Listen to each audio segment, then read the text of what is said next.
البتہ یہ جو جمعہ کے دن میں حدیث مشہور ہے کہ 80 سال کے گناہ معاف ہوتے ہیں جمعہ کے دن درود پڑھنے سے، یہ حدیث سند کے لحاظ سے کمزور ہے۔ لیکن یہ جو میں نے حدیث پڑھی کہ جمعہ کا دن سب سے بہتر دن ہے، فَأَكْثِرُوا عَلَيَّ مِنَ الصَّلَاةِ فِيهِ، لہذا اس دن مجھ پہ کثرت سے درود پڑھا کرو، یہ بالکل صحیح حدیث۔ جمعہ کا دن درود شریف کی اضافی فضیلت ہے، آج چونکہ جمعہ کا دن ہے اس لیے میں نے کہا کہ اس بارے میں تھوڑی سی بات کروں۔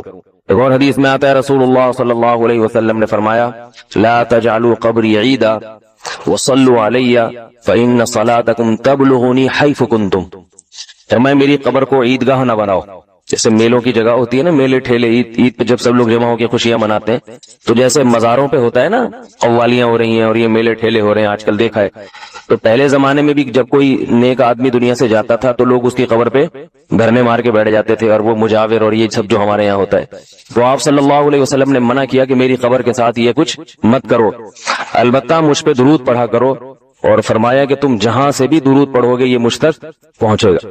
اور حدیث میں رسول اللہ صلی اللہ علیہ وسلم نے فرمایا ما من احد یسلم علی الا رد اللہ علی روحی فارد علیہ، کہ جب بھی کوئی مجھ پر سلام بھیجتا ہے اللہ میری روح کو میرے جسم میں لوٹاتے ہیں اور میں اس کے سلام کا جواب دیتا ہوں۔ اب یہ کیسے ہوتا ہے؟ چونکہ یہ برزخی زندگی میں ہے، لہذا اس کی کیفیات میں اور گہرائی میں جانے کی اجازت نہیں ہے، جیسے اللہ بہتر سمجھتے ہیں یہ ہوتا ہے، اس کی حقیقت کا ہمیں علم پوری طرح نہیں ہے، برزخی زندگی ہے۔ اور حدیث میں آتا ہے رسول اللہ صلی اللہ علیہ وسلم نے فرمایا کہ رغم انف رجل ذکرت عنده فلم يصلی علی، اس شخص کی ناک خاک آلودہ ہو جائے جس کے سامنے میرا نام لیا جائے، میرا تذکرہ ہو اور وہ مجھ پہ درود نہ پڑے۔ ایک اور حدیث میں آپ صلی اللہ علیہ وسلم نے فرمایا البخیل من ذکرت عنده فلم يصلی علی، وہ شخص کنجوس ہے، بخیل ہے جس کے سامنے میرا نام آئے اور مجھ پہ درود نہ پڑے۔ یعنی اتنی بڑی شخصیت اور اتنے بڑے محسن اعظم کا تذکرہ آ رہا ہے اور اس کی زبان سے دعا بھی نہیں نکلتی، تو اس سے بڑا کنجوس دنیا میں کون ہو سکتا ہے؟ ایک اور حدیث میں آپ صلی اللہ علیہ وسلم نے ایک شخص کو دعا مانگتے ہوئے دیکھا جس نے درود شریف پڑھے بغیر دعا شروع کر دی، تو آپ صلی اللہ علیہ وسلم نے فرمایا اس نے دعا میں جلدی کی ہے۔ پھر فرمایا تم میں سے جب کسی شخص کو دعا مانگنی ہو پہلے اللہ کی حمد و ثنا پڑھے پھر مجھ پر درود بھیجے۔ قرآن مجید میں بھی اللہ نے حکم دیا ان اللہ وملائکتہ یصلون علی النبی، کہ اللہ اور اس کے فرشتے، اللہ بھی رحمت بھیجتے ہیں اور فرشتے بھی رحمت کی دعا کرتے ہیں، یا ایھا الذین آمنوا صلوا علیہ وسلموا تسلیما، اے ایمان والو تم بھی محمد صلی اللہ علیہ وسلم پر درود بھیجا کرو اور سلام بھیجا کرو۔ درود اور سلام میں فرق یہ ہے کہ درود اللہ کی رحمت اور سلامت کہتے ہیں کہ ہر برائی سے، ہر مشکل سے، ہر مصیبت سے بچائے، تو کمال جبھی ہوتا ہے جب اللہ ہر شر سے بچا لیں اور اضافی رحمتیں بھی بھیجیں۔ تو علماء نے درود شریف کی حکمتوں میں لکھا ہے کہ درود شریف جو اللہ نے ہمیں پڑھنے کا حکم دیا، اس کی بنیادی وجہ تو سب کو معلوم ہے کہ سب سے زیادہ احسانات اس کائنات میں اللہ کے بعد کس کے ہیں؟ محمد صلی اللہ علیہ وسلم۔ تو آپ صلی اللہ علیہ وسلم کے احسانات سب سے زیادہ ہیں انسانیت پر، انسان کو انسان آپ صلی اللہ علیہ وسلم نے بنایا، اور اہل اسلام تو سب سے زیادہ ان احسانات کے تلے دبے ہوئے۔ تو ہم کوئی بھی عبادت اگر کر رہے ہیں، دعا بھی اگر مانگ رہے ہیں، تو یہ بھی کس کی وجہ سے توفیق مل رہی ہے؟ نبی صلی اللہ علیہ وسلم، کیونکہ آپ صلی اللہ علیہ وسلم نے ہی یہ ساری چیزیں سکھائی ہیں۔ تو ہر کام میں حکم یہ ہے کہ بھئی جس کا احسان ہے، جس کی وجہ سے تمہیں یہ رہنمائی ملی، پہلے اس کا بھی تو کچھ خیال کرو، اس کا بھی ہے نا، اللہ سے اس کے لیے دعا مانگو تاکہ تمہاری طرف سے بھی کچھ شکر ہو۔ دوسری بات علماء نے لکھی ہے کہ اس میں حکمت یہ ہے کہ درود شریف پڑھنے سے توحید کا عقیدہ مضبوط ہوتا ہے۔ وہ توحید، درود شریف نبی سے دعا نہیں ہے بلکہ اللہ سے دعا ہے، کس کے لیے؟ نبی کے لیے۔ تو پتہ یہ چلا کہ نبی پر بھی اللہ کی رحمتیں ہوں گی، اور دعا کون مانگ رہا ہے؟ ہم مانگ رہے ہیں۔ تو اس میں نبی سے مانگنے کا دروازہ بند کر دیا کہ نبی سے مانگنے کا اسلام میں کوئی تصور نہیں ہے، بلکہ نبی کے لیے بھی اللہ سے مانگا جائے گا۔ تو جب نبی کے لیے بھی اللہ سے مانگنے کا حکم ہے تو اپنے لیے نبی سے کیسے مانگنے کا حکم ہو گیا؟ سمجھ میں آ رہی ہے بات کہ نہیں آ رہی؟ یعنی نبی کے لیے بھی کس سے مانگنے کا حکم ہے؟ اللہ سے، تو اپنے لیے کس سے مانگیں گے؟ بطریق اولا ہم پھر اللہ سے مانگیں گے۔ تو اس سے عقیدہ توحید مضبوط ہوتا ہے۔ اور تیسری بات یہ کہ علماء نے لکھا ہے کہ جب درود شریف پڑھیں تو اس نظریے سے نہ پڑھیں کہ نبی ہماری دعا کے محتاج ہیں، نبی اللہ کی رحمت کے تو محتاج ہیں، یہ تو درود شریف سے پتہ چلتا ہے، لیکن اللہ کی وہ رحمت اس وقت بھی ہوتی اگر ہم یہ دعا نہ مانگتے۔ تو اللہ ہم سے جو شکر چاہتا ہے کہ آپ نے کون سا شکر ادا کرنا ہے، وہ شکر جس شکر کے پیچھے کوئی مادی مفاد بولو نہ، میں گاڑی اردو تو استعمال نہیں کر رہا نا، وہ شکر اللہ ہم سے چاہتے ہیں جو خالصتاً شکر برائے شکر ہو، جس کے پیچھے آپ کا کوئی مادی فائدہ نہ ہو۔ یہ شکر ہوتا ہے سب سے پہلے اللہ کا، اس کے بعد والدین کا، اس کے بعد قریبی رشتہ داروں کا، کیونکہ قریبی رشتہ داروں کے احسانات بھی دوسروں کی نسبت زیادہ نہیں بلکہ بہت زیادہ ہوتے ہیں۔ آپ کہیں گے کہاں ہوتے ہیں؟ ہمارے کسی ریلیٹیو نے آج تک ہم کو 1 ٹکا نہیں دیا، بھائی ٹکا نہیں دیا، لیکن رسپانسبلٹی کس کی ہے؟ ان کی ہے۔ مجھے ایک بات بتاؤ، آپ کا روڈ پہ ایکسیڈنٹ ہو جائے، اللہ نہ کرے، اور آپ پڑے ہوئے ہو، تو لوگ سب سے پہلے کس کو فون کریں گے ہاسپٹل لے جانے کے لیے؟ ایمبولینس کو تو کریں گے ہی، لیکن جو تلاش کریں گے اس کا کوئی والی وارث ہو تو سب سے پہلے کس کو فون کریں گے؟ دوست کا نمبر بھی ہے، سگے بھائی کا نمبر بھی ہے، تو کس کو فون کریں گے؟ بولتے کیوں نہیں؟ بھائی۔ استاذ کا نمبر بھی ہے، بھائی کا نمبر بھی ہے، تو اس ٹیچر کو فون کریں گے بھائی کو کریں گے؟ بولیں گے یار ٹیچر سے بڑا۔ پیر و مرشد کا نمبر بھی ہے، سگے بھائی کا نمبر بھی ہے، تو کس کو فون کریں گے؟ سگے بھائی۔ اس کا مطلب یہ چیز طے شدہ ہے بھائی، آپ پر کوئی مصیبت آتی ہے تو سب سے بڑی ذمہ داری کس کے کندھوں پہ آتی ہے؟ بھائی کے کندھوں پہ۔ تو اس ذمہ داری کے بدلے میں اللہ نے بھائی کو جو حقوق دیے ہیں وہ دوست کو بولتا کیوں نہیں دیے۔ دوستی اگر رشتہ داری پر مقدم ہوتی تو سب سے زیادہ دوستی اور احسانات انصار کے تھے مہاجرین پر۔ جب مکہ سے میں صحابہ کرام ہجرت کر کے مدینہ گئے تو کیسے مدینہ والوں نے اپنے سینے کھول دیے نا صحابہ کے لیے، کاروبار میں شریک کر لیا۔ آج کوئی کاروبار میں شریک کرتا ہے کسی کو؟ میں نہیں کر سکتا، تو آپ جو میں اتنی سخاوت بیانات کر رہا ہوں، آپ میرے پاس آؤ مفتی صاحب، ہاں اس طرح شریک کروں گا، آدھے پیسے دے دو، اس طرح کے پیسے پورے میرے ہوں۔ ایک صاحب آئے، بزنس کیا میرے ساتھ انہوں نے، کہ پیسے بھی آپ کے، یعنی اس کا حاصل یہ تھا کہ نام بھی میرا استعمال ہوگا، پیسہ بھی میرا استعمال ہوگا، رسک بھی میں لوں گا، محنت بھی میرے بندے کریں گے۔ میں نے کہا تو پیڑے کھائے گا یا بیٹھ کے؟ نکل، جب سب کچھ میں ہی کر رہا ہوں تو پھر میں ہی نا پورا پروفٹ رکھوں۔